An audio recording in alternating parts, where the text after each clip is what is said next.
So, as the famous saying goes by Aristotle, knowing ourselves is the beginning of all wisdom. In the context of career coaching and job hunting, it's quite essential that we know ourselves, what our values are, who we are, and also what we have a vested interest in, so that we can convey the idea across effectively to the recruiter and make sure that there's an alignment between what they perceive as our image and personality and how that aligns with what we mirror as we demonstrate ourselves and showcase ourselves in the interview, virtually or physically. So Naren, in this episode, we do hope that we can learn something from you that can help us better answer the question that pertains to our strengths and weakness. Fantastic. Thanks, Daisy. Look, there are a few things to consider when it comes to the strengths and weaknesses question. One of the first things that sort of comes to my mind is that these questions, strengths and weaknesses, can be asked in a variety of ways. So companies nowadays, they may not ask you, what are your strengths? Because it's been asked for hundreds of years. Instead, they may actually ask you this. Daisy, how are you going to add value to the position and to the company and to our clients? Or how are you going to add value to the projects? That's one way of asking what are your strengths. Or they could ask something like, what makes you the best candidate for this role? It's another way of saying, well, what are your strengths? Okay, or a weakness, instead of going, what's your weakness? They may say something like, so Daisy, obviously you've had a chance to look at the PD, you've had a chance to listen to us. Which aspects of the role do you feel that you need to develop more in? Or which aspect of this role do you think you are going to be most challenged or going to find most challenging? Okay, that's another way of asking the weakness type of question. So we'll spend a bit of time workshopping how you can tackle these questions. But I just want to make a point about, yes, you do need to know yourself back to front when you go to these interviews. You need to be confident. You need to be able to back yourself. Okay, if you go into an interview and you think, oh my God, I don't know anything, you've probably already lost the interview. You need to, I like to go into an interview, and I like to teach people that when you go to an interview, try not to go in there with a mindset that you're in the firing line. Okay, they're going to be throwing questions at you left, right, and center.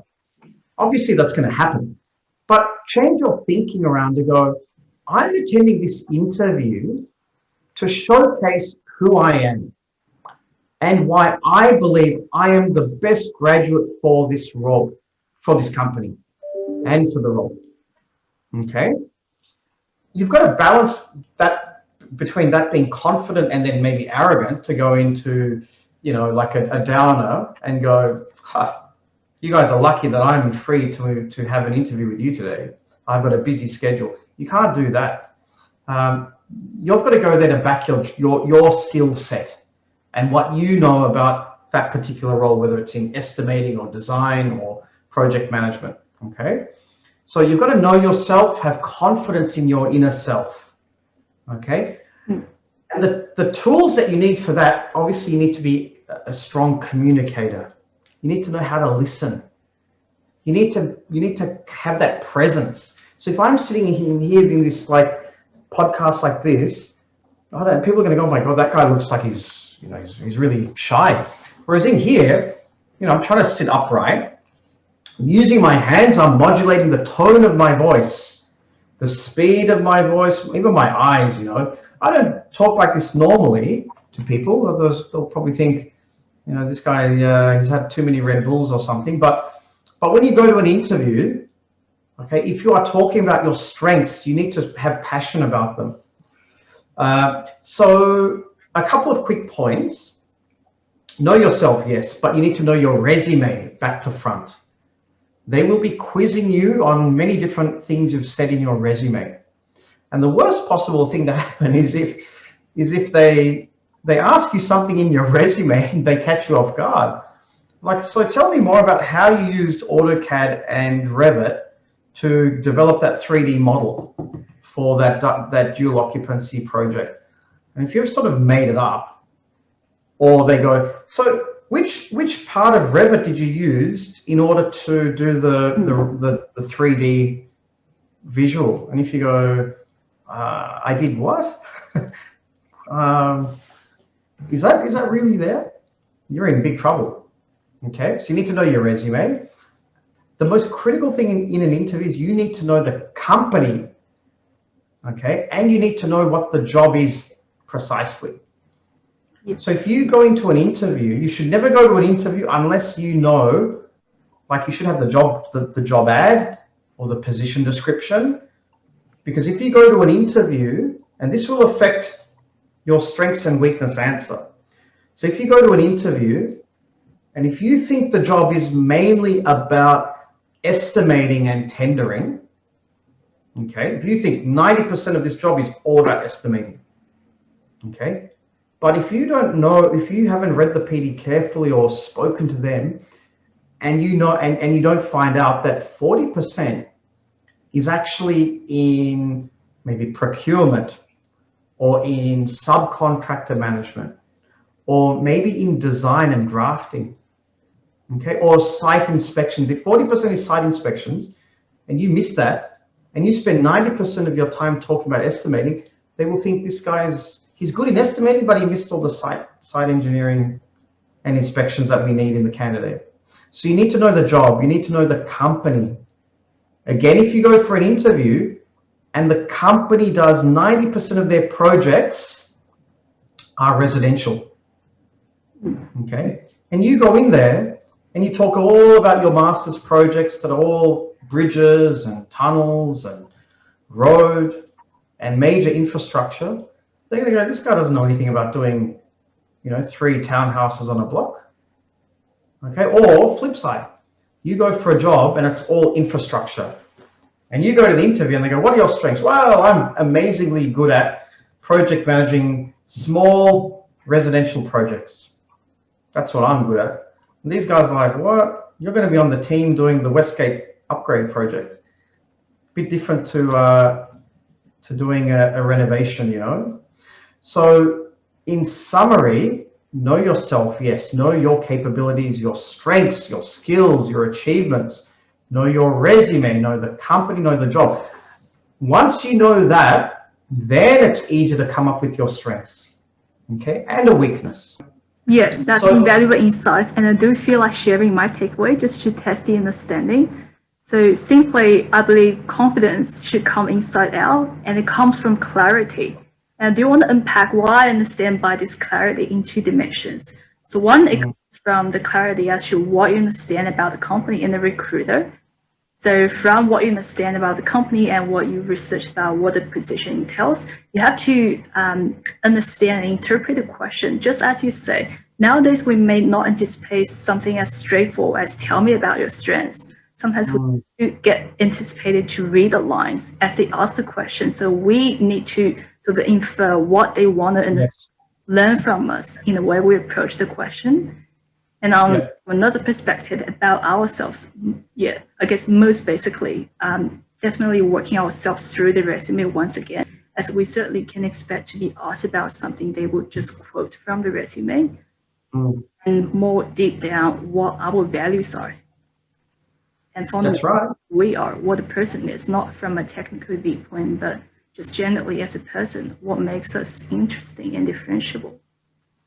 I think so, Daisy. I think especially, cultural fit is one, and that will come through in how you deliver your strengths, and that's certainly, you need to balance your strengths between talking about your technical strengths and then some personal strengths or your soft skills.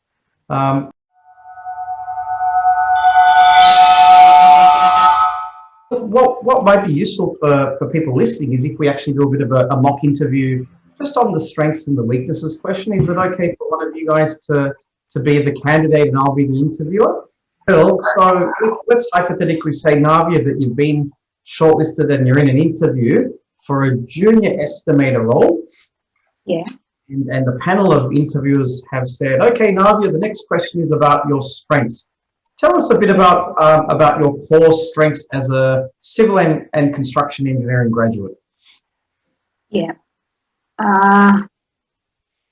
until now, what I have studied about myself, like how I know me better, like I'll say that I'm a bit well organized person, so that like every day what I need to do, the tasks, so I'll just add my task to the calendar. So just I believe in like planning and execution. So whatever the things how I need to be in a day, like tomorrow's plan, like what I need to do, at what time I need to wake up, have my breakfast, like when I'll be having classes, when I need to work on my projects. Yeah, so I just plan things and I'll try to go according to that my plan. Sometimes I may execute, and sometimes due to some other work, I may not be able to execute that. Yeah, I think just the organizing skills I have. And the other thing is, I'm a bit more curious to know more about new things or new concepts, so that uh, by my curiosity, I think I'll be able to learn things quickly. Yeah, I think these two are my main strengths. Fantastic. All right. Not a bad answer. Good job. Um, so if you can reflect on your answer, Navi, are there any areas where you think, oh, I could have answered that a bit differently, or do you think anything was missing? Yeah, I do have a question. Like, if somebody asks, like, for this estimator role, what are your strengths? Then should I answer my personal strength or the strength that for that role? Like, I'm a bit confused. Like, estimation kind of strength or my personal strength. Yeah, it's a very good Complete those question. things. Yeah. Yeah, it's an excellent question, and my advice is try and come up with 3, maybe Mhm. 4 technical Yeah. strengths.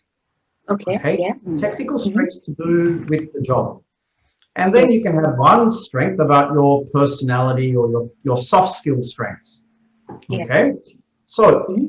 the biggest advice I can give anyone listening at today's session is Mm-hmm. that the strengths that you talk about Mm-hmm. should match up to the requirements of the job. Okay.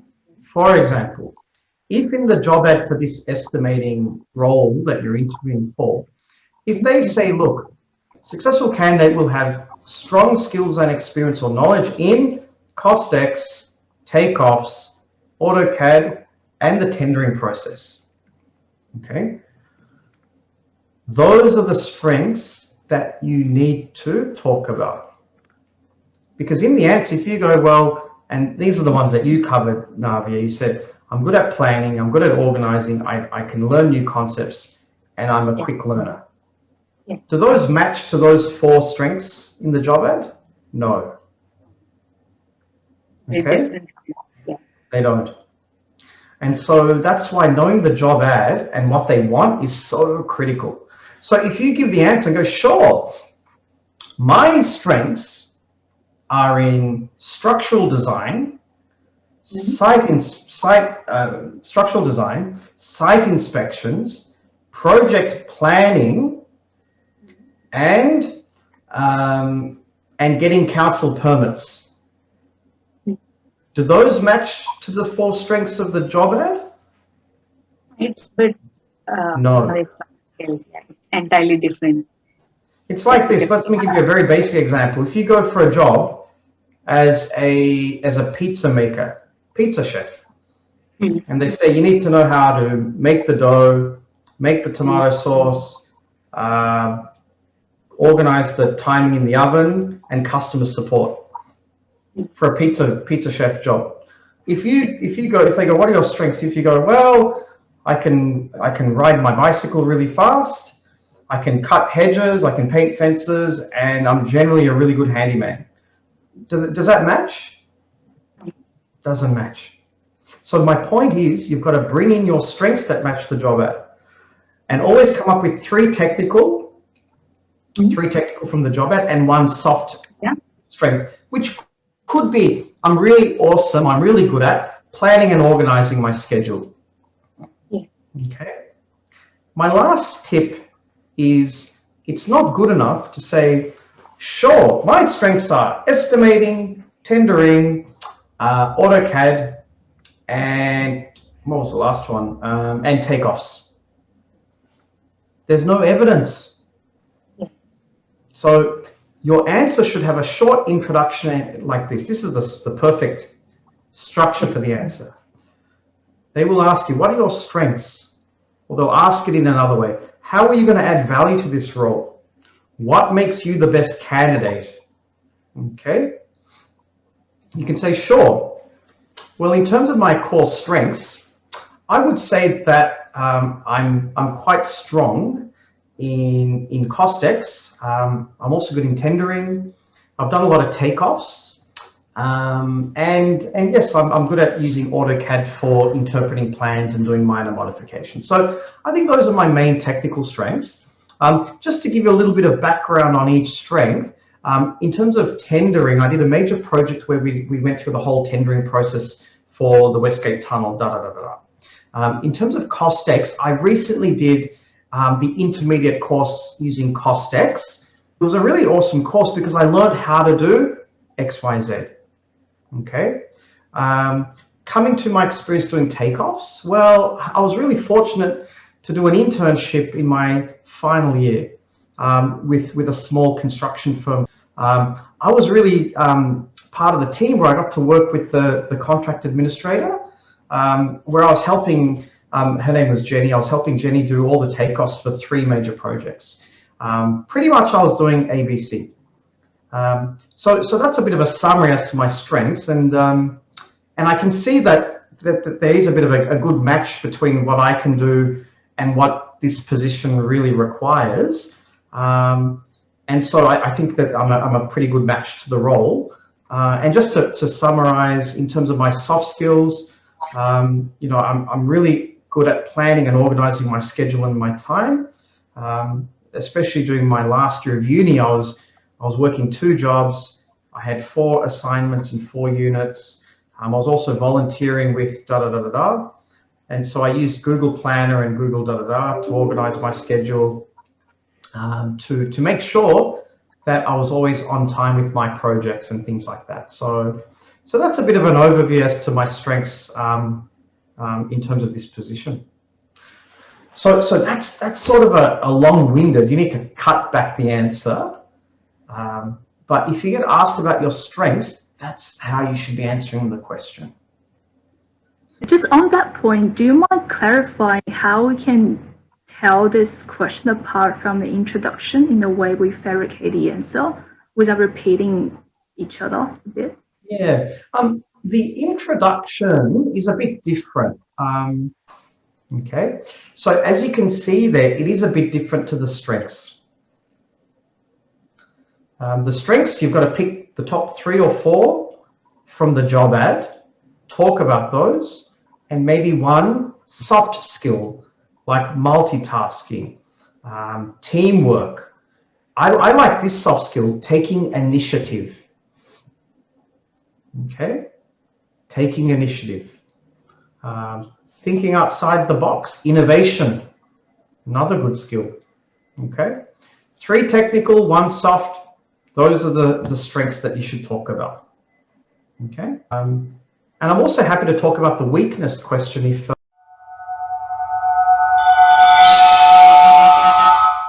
Yes, certainly. Go on.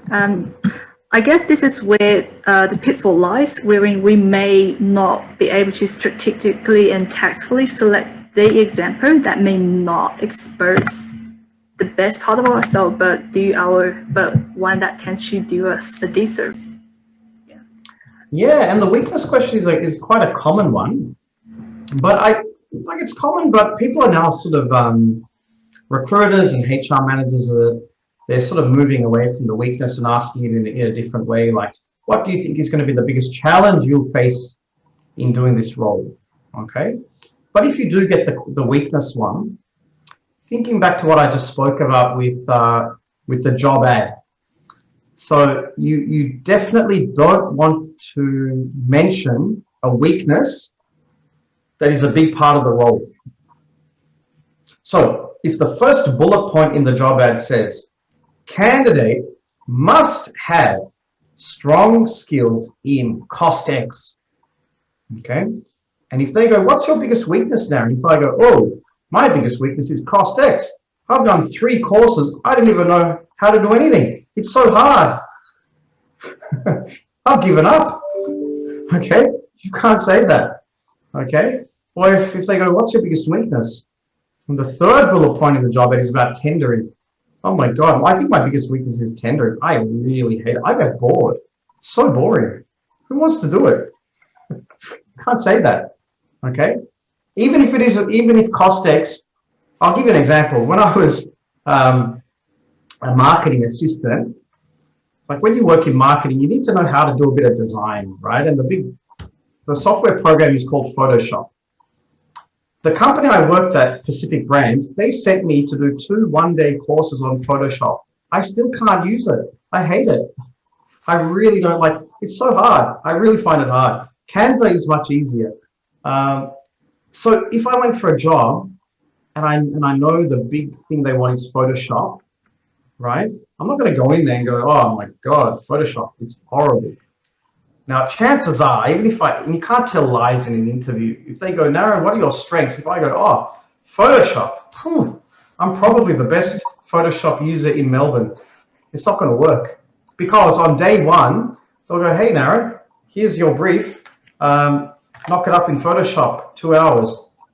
I'm in big trouble. Yep. That's when you don't pass probation.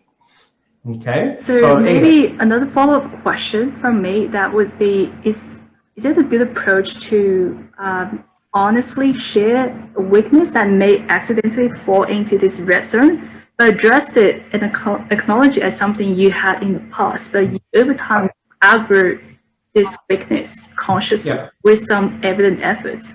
Is there a good story to tell in part of the answer? I think so, Daisy and Navia. So there's two things I want to say. The first thing is, don't talk about what I call like a very weak weakness. These are weaknesses like this, and I get a bit annoyed when I hear candidates talk to me about these weaknesses. So I'll say, hey, what's your biggest weakness?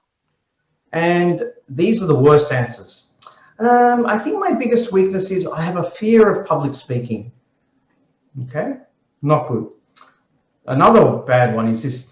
I think my biggest weakness is I can't say no to people.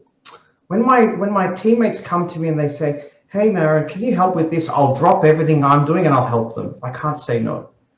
Or I think my biggest weakness is sometimes I just take my work, work becomes my life.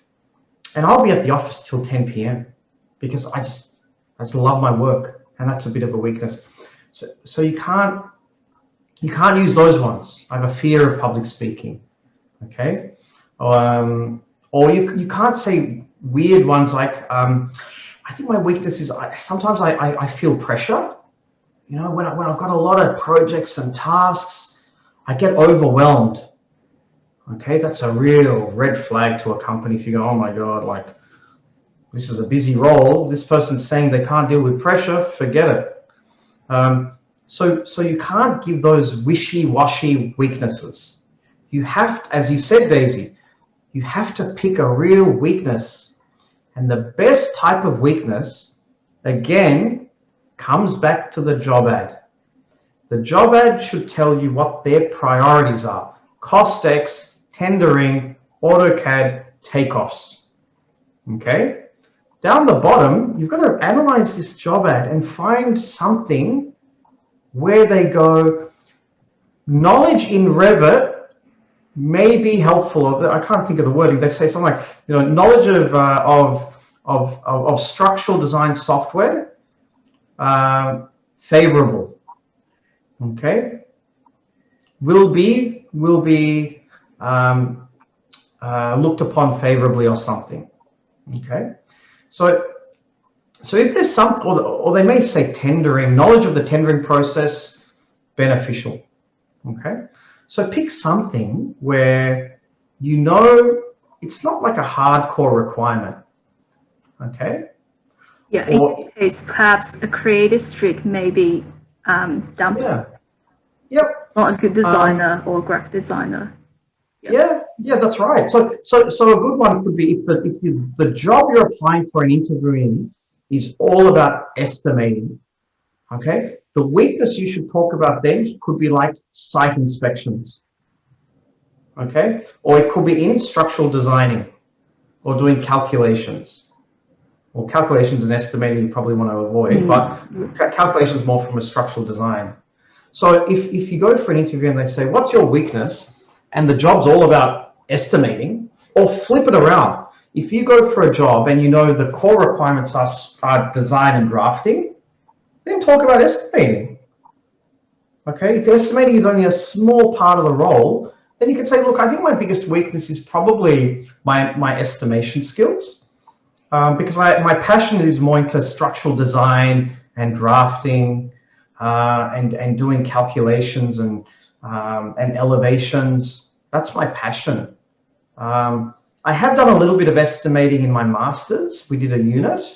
I have dabbled a little bit in Costex, so I can handle it. But I would probably say it's probably my weaker side, whereas my strength is mainly in design. That's my passion. That's why I chose to do my master's in structural design. So just going back to your question, I think the weakness for me would be estimating. But, however, if estimating becomes a really big part of this role, I'm pretty confident that I can pick it up quickly. I have done some studies in it. There is an intermediate course that I have seen on LinkedIn Learning for Costex and estimating. So more than happy to get more into the estimating side if that's what the business requires. Thank you very much. Okay. So that's the way to handle that weakness question, guys. Okay. So avoid those wishy-washy weaknesses. Study the job ad. Pick something where they're not going to care. Like for me, my Photoshop phobia. If I go for a job and I know if they say knowledge in Photoshop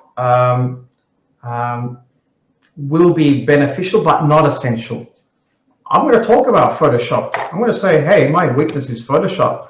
I have done a couple of courses, but it's been a little bit of time since I used it. So I think my biggest weakness is probably using that Photoshop package.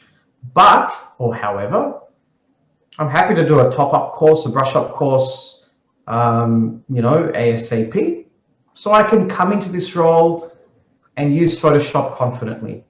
Thank you. Okay, so that's sort of my take on that weakness question. Yeah, we've been focusing heavily on the technical sort of weakness and strengths. So since time allows, why don't we sort of test out another non-technical traits that can be described as a weakness? So in case I accidentally let this out in the interview and there's no opportunity for me to reverse that, I can't withdraw my answer after I let it out, and I'll take it from there. Right. So after saying my biggest weakness is that I tend to be quite agreeable with people, so that I'm not quite good at saying no. And after that, I might follow with, I do understand that this job entails quite a substantial amount of multitasking, not only by working extensively across different projects, but also in one project, we have different tasks pieced together. So that really propels me to be a good manager of the time.